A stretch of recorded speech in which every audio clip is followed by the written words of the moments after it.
Hello, welcome to Japan and Korea MINIPEDIA. Today we'll talk about the opening of the nation being the Japanese archipelago and Korean peninsula. In a sense, as a continuation of our talk on geography, I'm going to upload this show on every Tuesday and Friday. So your continued support and participation will be very much appreciated. I hope to really make a sort of encyclopedia several years later. So uh, please help me carry on this project. Now, we are living in this world of globalization, interdependence. But this, our current widely open borders and the globalization period had started at some point that all the borders were closed and they got open. So we are talking about this really opening of the borders of Japan and Korea and E dynasty at the time, long time ago. So globalization is a really growing interdependence of the world's economies, cultures, populations, but it started with the opening of the countries, 개국 in Korean or 가이거구 for Japanese, for foreigners. What are the major modes or methods of opening up for foreigners? I can think of three ways. One is a voluntary lowering of the national border. Any government choose to open the border so that they have transactions with the foreign countries. Sometimes B is, involuntarily. Some countries were forced open by foreigners. Now, another element we are talking today, in our talk today, is actually due to geographical conditions. Geographical conditions is not a necessary condition, but they are the condition that facilitate the opening of the country, or the factors that make other countries to consider opening the particular country. So in a sense, it is neither design nor choice, but accidental conditions over which human beings don't have choice. Well, please take a look at these two pictures. This is the very first scene of interface between Americans and Japanese. By the arrival of the American naval fleet in the port of Yokohama in 1853. On the left, the fleet was led by American Navy General Admiral Perry. And if you look at the picture on the right side, all the sailors are now landed and they are lined up like really soldiers. But there are dozens of Japanese people just look at them. So this is really first interface between Japanese people and the American soldiers.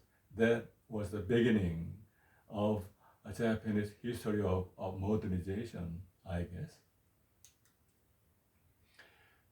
But to understand the opening up of Japanese Japan at that time, we need to put them in a broader perspective. Well, at that time, I think you can think of two important political backgrounds. One is the weakening of Bakufu, samurai government at the time. It has been weakening for a long time. And the second one is, on the other hand, there's a new power group who wanted to have to reform Japan, and they mostly lived in southern islands called Satsuma and Choshi area. We'll discuss it in detail later. So in a sense, those conditions of Americans, first of all, intention to go to East Asia and open up Asian countries such as Japan, have a diplomatic relations. And another one, Japanese conditions of weakening of samurai government, also, and the rise of reformers who welcome this new development. So this Perry expedition, the naval expedition under Admiral Perry, took place in 1853 through 1 year. The Japanese call this event as a Kurobune Raiko, literally meaning the coming of black ships. In their eyes, those steam engines with huge black exhaustion they call it Kurobune, black ship. And mission was actually the diplomatic and military expedition to have a formal relation with the Japanese government at the time. At the time, again, Japan was under the Tokugawa Bakufu shogunate government. Anyway, this succeeded, so the U.S. and the Japanese, the Tokugawa government, sealed the Treaty of Kanagawa. Kanagawa, as you remember, is a Ken region, which includes, the Yokohama port. So Treaty of Kanagawa was signed in 1854, 1 year after the arrival of Perry. There was Japan's first treaty with a Western nation, which is the United States. Here, we need to remember that at that time, U.S. was a really new global power compared to old powers such as Spain, UK, Netherlands, and France, etc., etc. So in a sense, the U.S. government decided to have a relation with East Asian countries across the Pacific. Okay, and so the treaty was former name of treaty was Treaty of Amity and Commerce to open Kanagawa. So as a result, the Kanagawa port was open and 4 other Japanese cities. In those cities, port cities, U.S. government had extraterritoriality, meaning they can govern those port cities by themselves, for themselves. Okay, in a sense, they are the U.S. Territory in terms of administration. Now let's talk about Bakufu at the time, falling Bakufu, weakening Bakufu, and on the other hand, the rise of a group of people who are called imperialists. Okay, well, Bakufu literally means tent government. It is called the tent government because samurai, as you remember on our previous session, that Japanese are so many high mountains. There are so many actually independent daimyos with the castles, and they have the army, right? So they really have frequent fights with the neighboring Bakufu, etc. So in a sense, the ruling power of one Bakufu, one daimyo, one area, was on the run all the time, most of the time. So they have to move around on a horseback. So sometimes they, stand still. During their break, they make a tent, and inside the tent, they discuss politics and administration. So it is called tent government, on the run, on the horseback. That was actually the way the people, the samurai, generals and soldiers lived at that time. But that Bakufu, who had really centuries of tradition, were falling in terms of power and influence. On the other hand, because the whole world was changing, and we had this learned people who had a better knowledge of what is really going on in the world, called imperialist. But well, I think I want you to remember this Sonno-ha. Sonno means in the Chinese character, that is the people or faction who respect imperial palace. Sonno. So, but they are actually, people who want to have one single unified imperial the nation on the imperial family, rather than really divided countries where each area is ruled by Bakuhu daimyo. So they won't have a really centralized nation under emperor. So they are called imperialists. These guys mostly come from the southern. We had this in a session on Japanese geography. Well, yeah, there's Honshu, then little Shikoku, then Kyushu, right? But these are, in a sense, more enlightened scholars mostly, or influential people, but who had a better knowledge of what is really going on in the world, because of they have more access to the information coming from the foreign ships.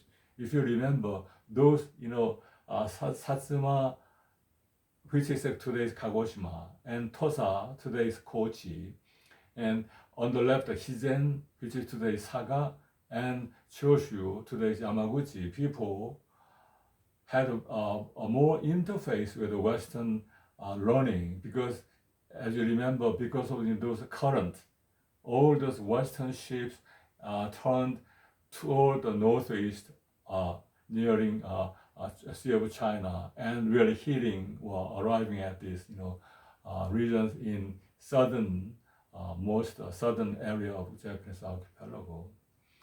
By the way, that Choshu, Yamaguchi, today's Hiroshima, Yamaguchi, is a really power center of Japanese influential right-wing people, including Abe family. Abe family is from that Choshu region. So if you look at the map on the right, on the blue line is actually the advanced line, the fighting front line, the of imperialists in blue, and the light green is those people who supported old Bakuho system. So this is not really known to foreigners, but there was a internal civic war in Japan between imperialists looking for new unified government and old samurai people, more than a year. As you see, the war, internal battle began in January 1868 and continued through May 1869, 1 year, 4 months. And remarkably, those people from southern part, at that time, most of the soldiers just walked. They didn't have enough horses, so they walked and fight, and all the way to today's Hakodate in Kyushu. This is really remarkable. Anyway, there's such a huge internal battle in terms of whether or not to accept Western civilization, or whether or not to continue the Bakufu samurai government or build a new centralized government. And then finally, the imperialists won the war. So Japan began a new era, which we all learned in high school as a Meiji Restoration. If you look at those 4 characters, Meiji is a new naming of the era, right? So it's a Meiji year 1, year 2 will count from that time. But I want you to look at those Yushin or Ishin in Japanese. It's not revolution, right? So it is called the restoration, meaning they are restoring rule of emperor who were in Kyoto by the samurai government.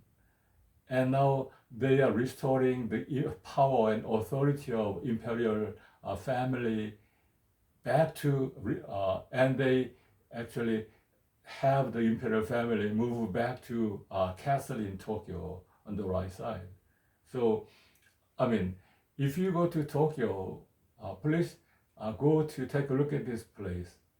If you get out of Tokyo Station, on the west you have a Marunouchi exit, and the east is Yaes exit. But take the exit on the west, and there, some section were mostly run by Mitsubishi Group companies. If you go through that section, you have a huge, actually, empty space, and then you will see that, a white and black Japanese imperial household today. Japanese called the Kokyu Imperial Palace. And the left side is a particular bridge. It's called Nijubashi. The Nijubashi is the bridge over which the Japanese imperial family who were forced to stay in Kyoto move back to Tokyo. That was a really symbolic event of Meiji Restoration, which was the result of this failure of defeat of shoguns, generals, and the Satsuma Choshu. We just mentioned the alliances, a big victory, and who established a new modern state. So this new Meiji government adopted separation of power using the U.S. Constitution as a model.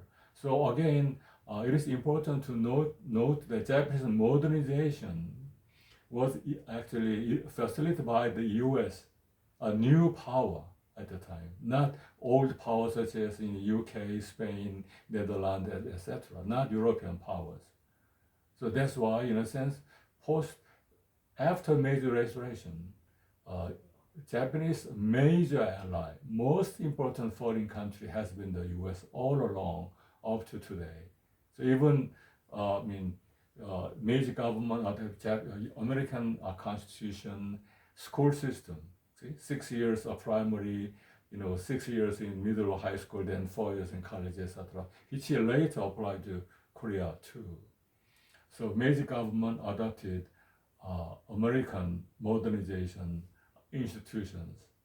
And again, as I said, emperor moved back to Edo Castle from Kyoto. So this is the really beginning of a major period. Okay. Now, let's talk about Chosun. Chosun, or today's Hankoku and North Korea, Korea and North Korea, but at the time the term was chosen, so I just use this Chosun. One of the major point in discussing Korean history, particularly modern Korean history, is that Korean modernization was initiated by the Japanese rule, while the Japanese modernization was prompted by the Americans.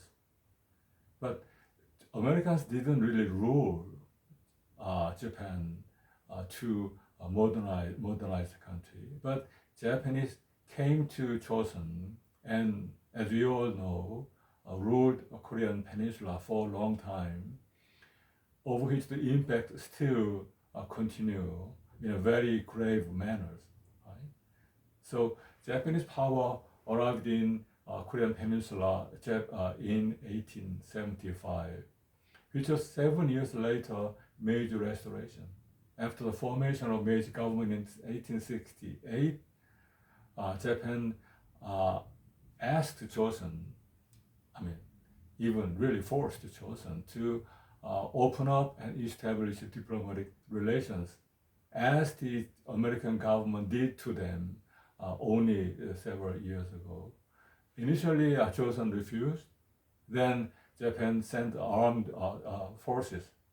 So it showed armed demonstration with warship Ungyo-ho in 1875 near Gangwado, Incheon.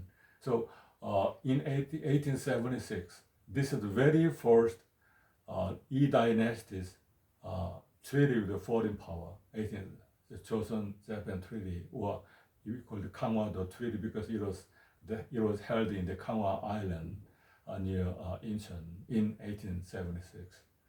Well, after that, Joseon had to open up for other powers too, such as the United States, and later all those at the time major European powers and Qing Dynasty too.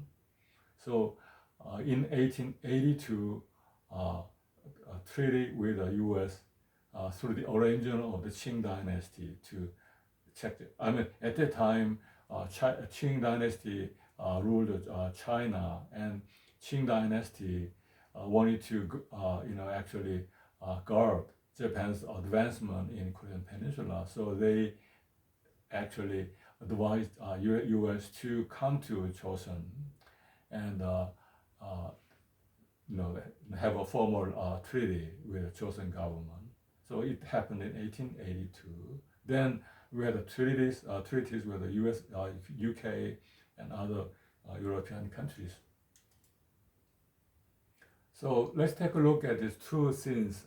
On the left one is a Treaty of Amity and Commerce between Korea and Japan, we just mentioned, 1876, in the very Asian setting with Chinese characters. Two parties have a signing ceremony. On the right is Treaty of Peace, Amity, and Commerce and Navigation between U.S. Korea in 1882. So this is the opening up of Korean Yi Dynasty, which was, in a sense, a hermit kingdom until their time. So, well, this is a list of foreign powers who had treaties with the Joseon government at the time. Japan 1876, US 1882, Qing Dynasty of China 1882, UK 83, Germany 83, Italy 84, Russia 84, and France 86. Well, at the same time, if you look at those circled in brown, in year 1880 in North Korea on the east side, Wonsan Port was opened, and then 1876 Busan Port was opened, and in 1883 Incheon Port was opened, but they were mostly done by the Japanese, and since then many Japanese came to those port cities and form huge settlements until the end of Japanese rule was 1945. Yeah, so in a sense, Japanese effective influence in the Korean Peninsula began from this time. So almost 60, 70 years in the beginning of modern period, Korean Peninsula was under the influence of Japanese power. And even though this could be a bit too remote notion for many foreigners, many of you who have even never traveled to Korea and Japan, but I need to really discuss this, raise this point, that at that time when the Korean Peninsula was forced to open to foreigners, inside Korea, there was a huge conflict between imperial family, Yi Dynasty imperial house, government, and the peasants. Well, actually, in the mid to modern period of East Asia, we have this, classification of classes of gentry at the top, then farmers second tier, and artisans third tier, and traders, merchants. So this gentry, farmer, artisan, traders kind of classification was very strict. So that those strict discrimination by the vocation, actually nurtured resistance, the resentment against the ruling elite. So around 1895, when Korean Peninsula was wide open for Japanese imperial forces, those learned people, but who belong to these lower classes, began to, in a sense, study for themselves. So they form some kind of social movement. It's called Donghak, with Chinese character East Learning Revolution, but East Learning being as opposed to Western learning. Western learning being the Western imperialist, including Japanese imperial forces. So there were actually the peasant uprising in the at the end of 19th century, particularly in the South Korea region, because as we discussed, mountains in South Korea are not very high. Many mountains, in a sense, almost hills near, townships are 200, 300, or 500 meters. I mean, you can go over the mountain of height of 500 meters very easily. So if each one carries some kind of arm, like a fork or the knife or any metal piece, and if they form an army of 10,000 people, it can be an army, but not trained at all, no discipline. But as you see those farmers carrying sticks and self-made swords, gathered in thousands and really hundreds of thousands, and led by the people, particularly John Bong-jun, who learned a lot for himself on the Donghak. That is actually the kind of philosophy, teachings for the people, but it's not Western nor Japanese.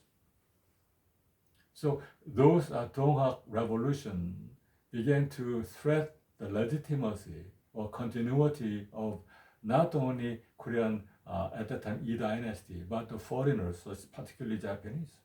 So it was suppressed by the combined forces of Joseon government, Yi Dynasty government, and the Japanese army.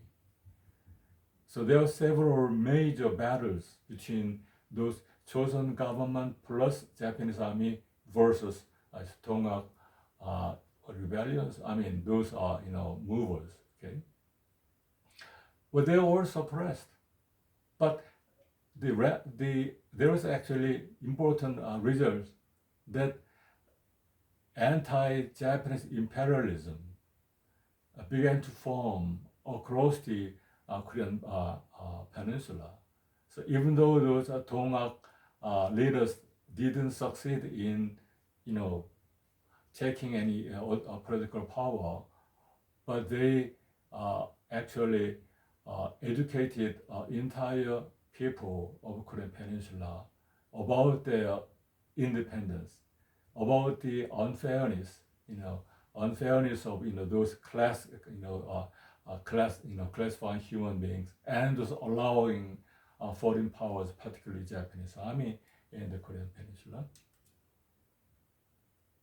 But those movements eventually failed, okay, because of a series of intervention, series of counterattack. I mean, really, powerful, suppression by the foreigners, particularly Japanese soldiers, and at the time the Korean imperial family, who wanted to maintain their own prestige and powers. 1895, Queen of Joseon called Minbi, very smart woman, was killed by Japanese soldiers. Not even soldiers. There are some civilian people who are sort of quasi soldiers, entered the imperial, palace and killed Queen Minbi in that year. And then, obviously, that really, started, very massive registered from the Korean people at the time. And 1904, at that time, Japanese were becoming really powerful in a very, in a speedy way. So in 1904 through 1905, Japan won the war with Russia. This is the first victory of Japanese people against the white people. So if you ruled actually, physically ruled the Korean Peninsula, and if you defeated northern Russia, and if you can control China, there's no problem. It's very easy now to control the Korean Peninsula for the Japanese. That's how they could control, almost own Korean Peninsula until 1945. In 1905, this is another important development, that the relationship between the UK and Japan is very unique.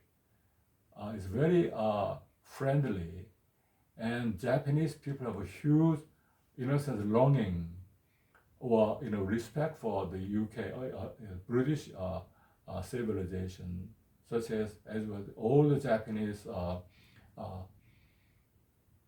the princes go to Oxford or Cambridge universities. So in a sense, UK, United Britain is a sort of a model of island country for the Japanese. Anyway, in 1905, Britain guaranteed the interest of Japan in the Korean Peninsula. In what right? Anyway, that was the era where imperial powers, huge countries, can really decide the fate of weak countries for their own good, for their own benefit. So in 1907, the King Gojong, at the time, tried to make this known to the whole humanity. So he tried to dispatch a secret envoy to Hague conference, global conference that year, but it was actually detected. So it was, it failed.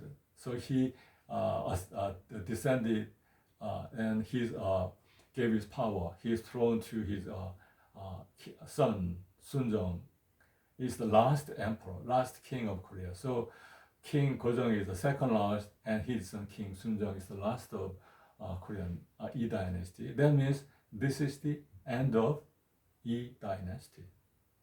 So in 1910, Joseon dynasty was officially annexed by Japanese government. So it became part of Japanese government. So from 1910 to 1945, 36 years, people in Korean Peninsula were subjects of the Japanese Empire.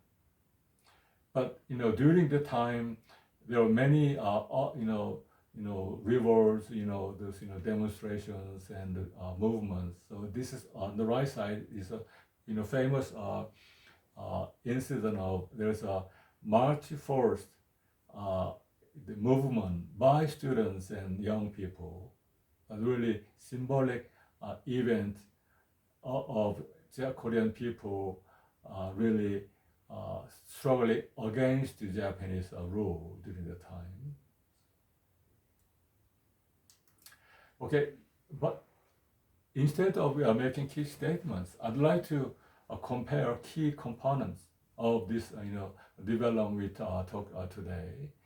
Now, we are talking about the key word today is opening of the nation. Okay? The way the nations are opened, the courses and outcomes of the opening of the nation were the key subject today.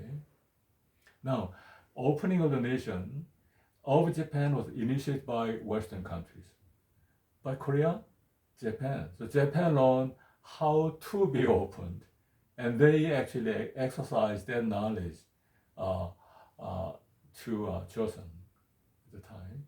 And the process in Japan was really voluntary. So in a sense, they were looking for, Japan and the foreign powers were looking for, and found mutual interest. But in the case of Chosun at the time, it was forced by Japan. In Japan, the political outcome of the coming of the foreigners opening was the formation of Meiji state, very powerful state, very important. We will discuss in Japanese history. The Meiji period is a really a long, stable period for the Japanese, modern development. But in the case of Korea, Joseon at the time, it was the ending of the Yi dynasty. So Yi dynasty, which continued for more than 5 centuries, got ended by this process we discussed today. And major effects of opening for Japan was Japan became a primary industrial power in Asia. On the other hand, Joseon became annexed to Japan for 36 years. I mean, I try to approach this subject in a very objective and neutral manner, but the outcome was so different, so drastically opposing. Japan was really benefited by this opening up, while the Joseon became annexed to Japan in the course of opening up. So long-term effect, Japan came to have a perfunctory imperial system. If you remember, during the process, the imperial family, the emperor who had lived in Kyoto, he was forced by shogun, samurais in Kyoto, got back to Tokyo castle, but he didn't. The Japanese emperor didn't get to rule really, but stay as a symbolic figure of a national integration. So perfunctory, Japanese imperial system became perfunctory. But in case of Joseon, today, as you know, Korea is divided into North Korea and South Korea, and we all know that both countries have a huge military preparedness. Logically speaking, war can break out anytime between North and South Korea. Since when? Since this division of the nation, after the Japanese rule, the world became in the Cold War structure. So Soviet Union and China on one hand, and the U.S. on the other hand, came to rule Japan and divide and rule the Korean Peninsula. So Korea is now divided. So today is the end of small segment of series of opening of nation as a way of explaining geographical conditions. But this today's difference between rivalry between Japan and Korea as industrial powers, Korea's division into North Korea, South Korea, etc., all began with the opening of the nation several decades ago in a very contrasting fashion that led to this hugely different results as we see today. Well, this is it for today, and your continued interest and support will help me improve this program. And if you have any comments or questions, please contact me at the following email address. Thank you very much.